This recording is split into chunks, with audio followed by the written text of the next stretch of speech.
L'existence d'une programmation générale de la vie est une donnée fondamentale qui bouleversera totalement notre société lorsqu'elle aura été comprise.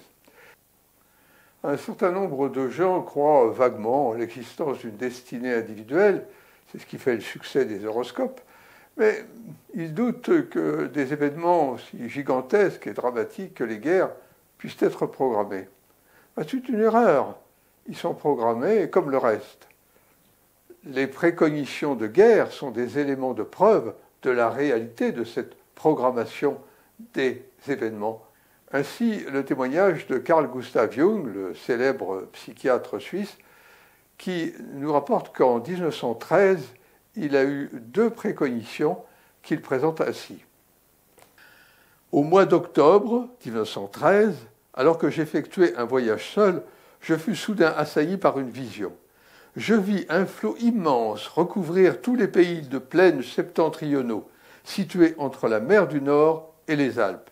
Les flots s'étendaient alors de l'Angleterre à la Russie et des côtes de la mer du Nord jusqu'aux Alpes. Lorsqu'ils atteignirent la Suisse, je vis les montagnes s'élever toujours davantage, comme pour protéger notre pays. Une catastrophe épouvantable venait de s'abattre.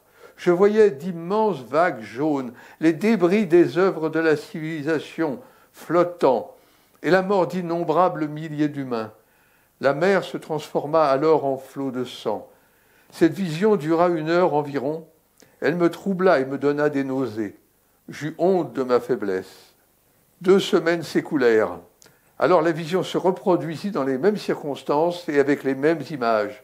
Seulement la transformation finale en flot de sang était encore plus épouvantable.